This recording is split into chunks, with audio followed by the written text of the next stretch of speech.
All right, so we're going to talk a little bit briefly about the Articles of Confederation. So after we declared our independence and we're in the middle of waging a war, we now need to actually run a government.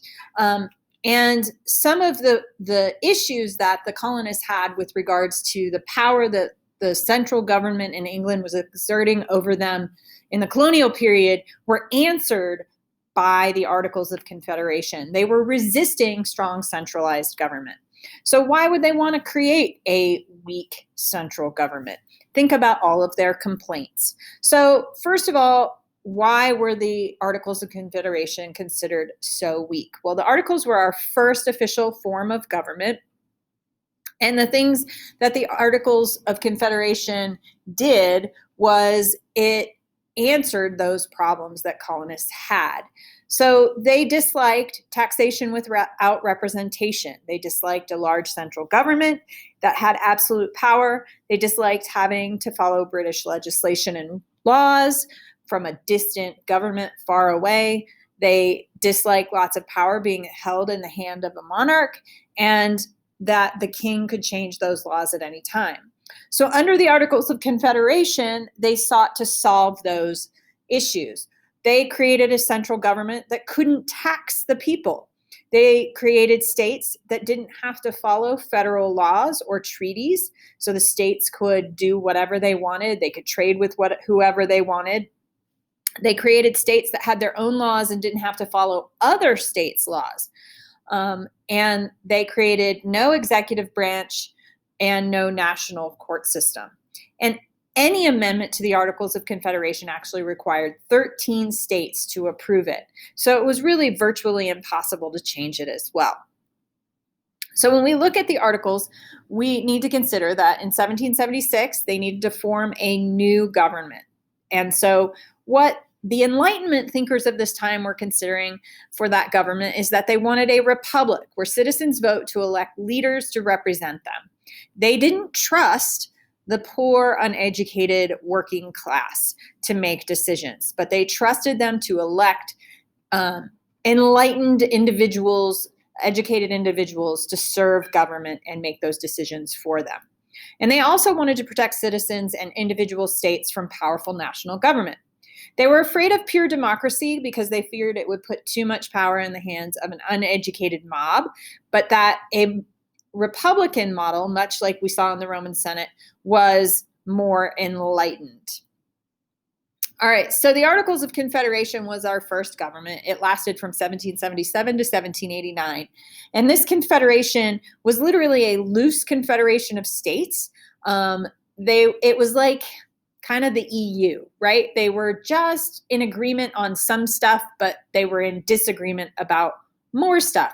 And the things that united them were more about language and kind of some common culture, but otherwise they treated each other as almost individual countries, and they weren't necessarily unified. And you'll see that that becomes pretty problematic, especially when the government has no ability to collect taxes, and they couldn't pay off their war debt. So this comes to a head in 1787 with Shay's Rebellion. This is an uprising led by Daniel Shays, who was a farmer and a military veteran from the Revolutionary War. And what they discover is that they have no government power to actually put down this rebellion. And it caused a big threat to just sort of the existence of an American government.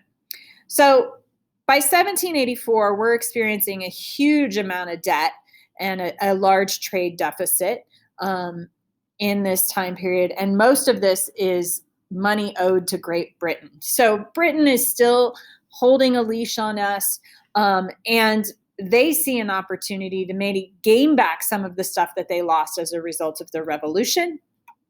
And so they start to call in those debts. Since the federal government couldn't tax, it was very difficult to raise money. And the states, since they didn't have to follow laws or treaties, the federal government had no guarantee that states would follow recommendations even to pay those debts or how to pay those debts. Each state had its own laws. which made it difficult to act in a united way, and Congress couldn't pay back those debts, so it was up to the states to pay those back. And it also made it difficult for Britain to collect that because they had to go to individual states and negotiate the collection of those debts.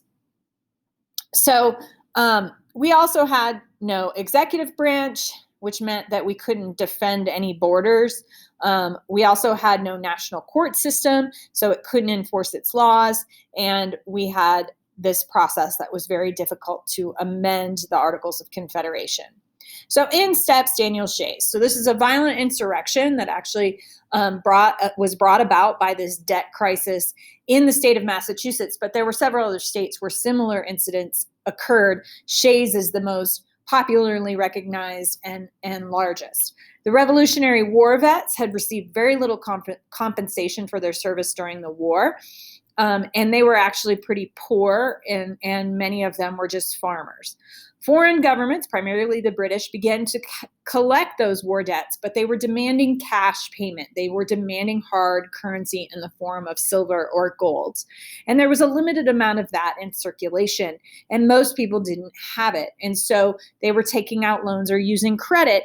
And when these foreign governments started to call in these loans for these debts, there was just not enough money in circulation. So a lot of poor rural farmers were particularly hurt by this because they were getting foreclosed on. Their farms were being taken by banks, essentially. So Daniel Shay's, a veteran, organizes a militia and goes to attack an armory, leads about 1,200 men to attack this armory in Massachusetts.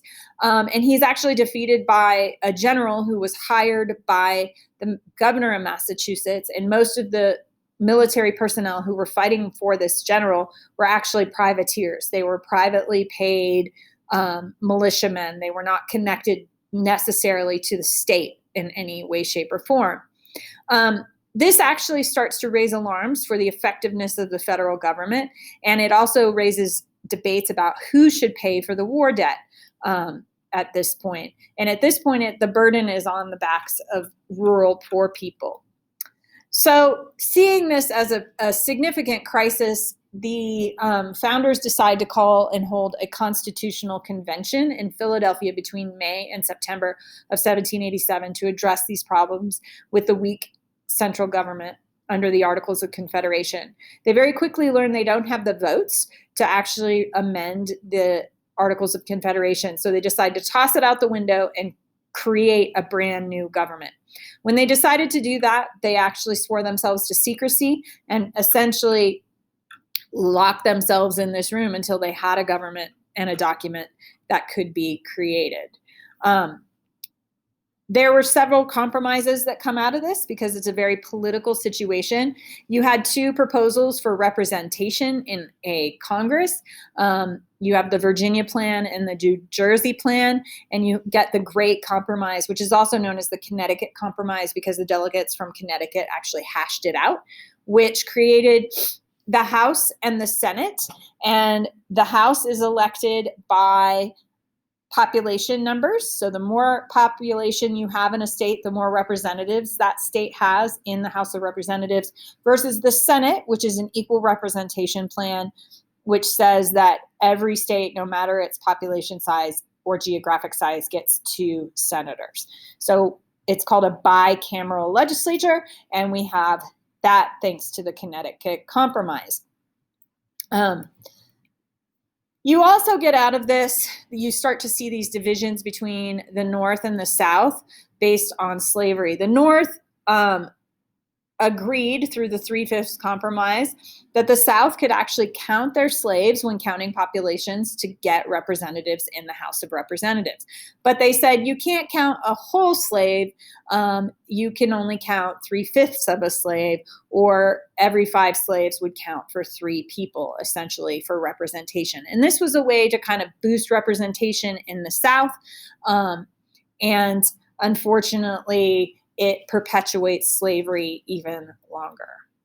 You'll see as we move through this that there are some serious debates about ratification. You have proponents for a strong central government and you have proponents for a weak central government. They are initially called Federalists and Anti-Federalists. They morph into our first political parties of Federalists and Democratic Republicans. All right, so our Federalists favored the Constitution. Madison, Hamilton, and John Jay were the biggest proponents of this.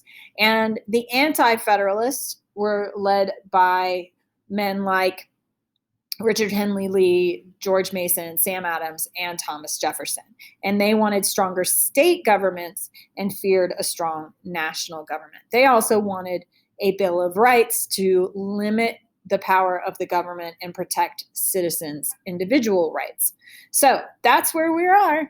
All right, now go learn some more. How do I turn it off?